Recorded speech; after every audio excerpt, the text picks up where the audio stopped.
Hey, what's up, everybody? So before this one gets started, I want to let you know that we kind of ran into some audio issues about 13 minutes in to this discussion I had with Cole Miller. And so I had to cut the end of the podcast off. And so it ends kind of abruptly. And it's a bummer, too, because Cole had some really awesome things to say about, MMA and the current state of MMA. And then you kind of got to hear a little bit about where he's at and some of his plans to make his return in 2019. So, sorry, I don't know what happened. I don't know how to do a podcast, so this is all new to me. So, I love you guys. Thanks for tuning in. I think you'll still enjoy what is here. And without further ado, here's me to introduce me. BMAX Audio Adventure. This is BJJ365, and today I'm joined by my friend, the illustrious, the handsome, the dashing, the talented, and the currently injured Cole Miller. What's up, Cole? I am all of those except for illustrious. I don't really understand that word. You like my device? Cool? Yes. Here, I'll brighten up the LED. There we go. See, I can see that, but nobody else is going to be able to see it. So, No. Tell everybody what just happened. I just hit this button on this Hyper Ice shoulder sleeve heat and vibration technology machine that gets my arm warm before I go to physical therapy in the mornings. And you have to go to physical therapy. Why? Oh, I tore my shoulder. It's been jacked up. I've had a few different instances over the past 8 years. In 2010, I messed it up in a fight or trained for a fight. In 2012, I did the same thing. And then about 8 weeks ago, I just felt everything just let go. And I tore my anterior labrum, tore my superior labrum. I had fraying in my posterior labrum they had to clean up. From where a subluxation happened, when it went back into the socket, the ball hit the socket so hard it knocked a chunk of the ball out, and it fragmented into 6 pieces that were scattered through my shoulder, which was the gravel type of feeling and sound that I was describing to the doctor. And my cartilage had become inverted. So they had to do a lot of stuff there to repair it, but it feels good now. I'm like 2.5 or almost 3 weeks out of surgery, and I'm like 5 weeks ahead of schedule, they said. So my surgeon did a great job.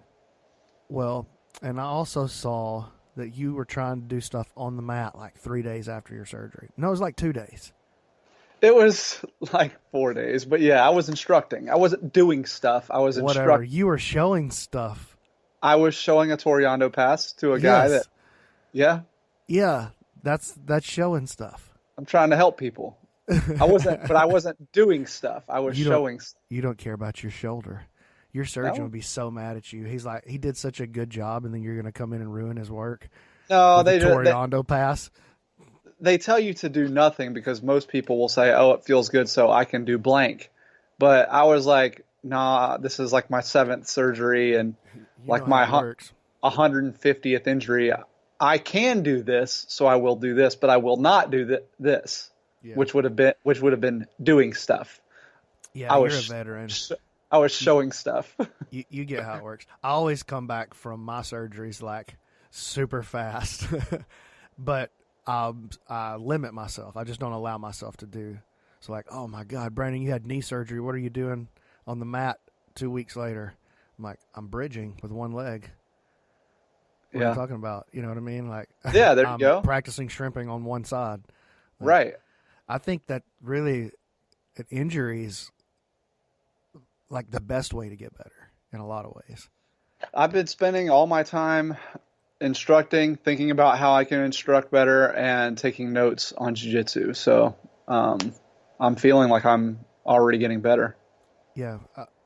Scaff and I, we both, the last couple of injuries that we've had, we've both been ready to get back to rolling and going, dude, I'm going to be better than I was. Like, you could feel it. Like, I'm a better martial artist than I was before I got injured. Mm-hmm. It activates and turns on different parts of your brain, and it forces you to move. In order to even drill, you have to move in a way that is unfamiliar to your body, so it busts up your normal movement patterns and lets you kind of, drift outside of your box. Even though you may not mean to be in a box, you do get into a groove with your movements, with your patterns. Absolutely. And Absolutely. so when your knee doesn't work the way it's supposed to, got to have a new movement pattern right there. Got to do something I don't normally do. Yeah, my half guard went through the roof when I had my knee surgery because I wasn't able to play butterfly guard like I was doing, and closed guard was definitely a no-no. So I started to play a good bit more half guard and knee shield half guard. I've had a big level up on my back control, or not control, but finishes since my last knee surgery last December. So when I came back, the last thing that was really bothering me was the hooks on the back. I couldn't really hold the hooks like I wanted to because of the way that I had been engaging just poorly, I guess. And then I just didn't want to pull my heel to my butt with that much pressure, And so I started skipping the hooks altogether and trying to jump straight on the rear triangle. Instead of jumping on the back, I was jumping on the rear triangle. And so my game right there went from blue belt to, good solid brown belt level just on that one movement because I couldn't really put my hooks in. So it forced me to do something else. Yeah, and if you go the other way too, by not even locking up a body triangle, just like maybe like knee pinching to their hips, or chair sit style of your shin folded behind their hips kind of way. If you just start attacking the back like that, you'll see how little you actually even need the hooks. Yeah, the hooks are not a big deal. Like they're almost nothing.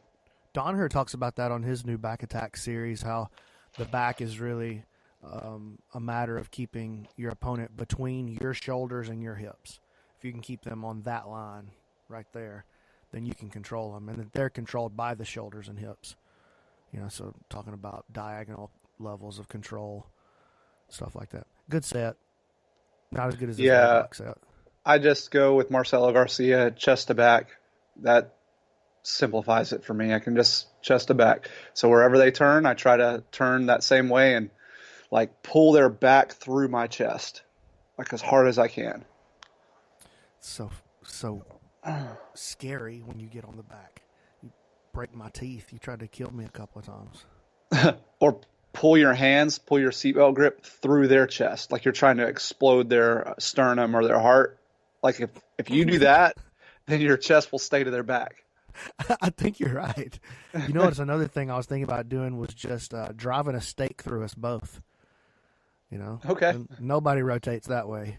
I don't rotate, you don't rotate, nobody rotates. That's got a very Romeo and Juliet kind of feel to it. Star-crossed lovers. That's you and I, for sure. Drive a stake through both of us. Hey, you want to answer some questions? Let's do it. That's enough jabbering. All right, so a couple of these questions have the word MMA in them, and the word MMA frightens me. And so I thought I'd bring a real man on the podcast to answer these timely questions. All right, who's our ready? Guest? Yeah, it's not neither one of us, right? All right, this is from Odin's Thorn on Instagram. By the way, if you want to ask questions on the podcast, just shoot me a DM on the old Instagram, brandonmc.ninja. Here's what Odin's Thorn has to say. How do you feel about jiu-jitsu and MMA? The good, the bad, and what would you change? You want me to go? Yeah, I want you to go. I'm just going to go on what you say. All say. right. The good is the Nate Diaz's, the Hani Yayas, the Damian Mayas, the Gunnar Nelsons. Hani Yaya had a dope heel hook the other night. Did you see that? I sure did. Wow. How much did you love seeing somebody pull that kind of strategy in MMA? Just so outside, like just pull into a leg lock. I loved it.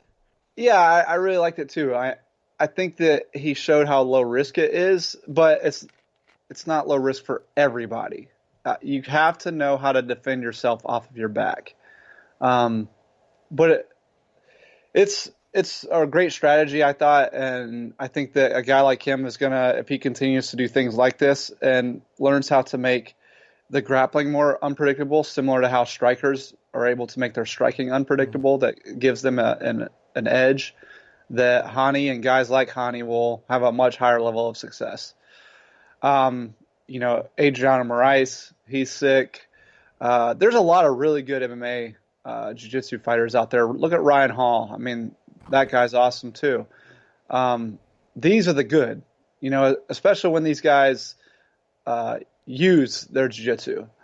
And then there's guys, I think that the bad is, I don't think it's so much anything wrong with jiu-jitsu as wrong with the rules of mixed martial arts and the judging of mixed martial arts. I think that the judging is what has diluted jiu-jitsu and MMA. Not that jiu-jitsu is predictable or easily stifled. I think that judges have ruined jiu-jitsu for mixed martial arts. Yeah.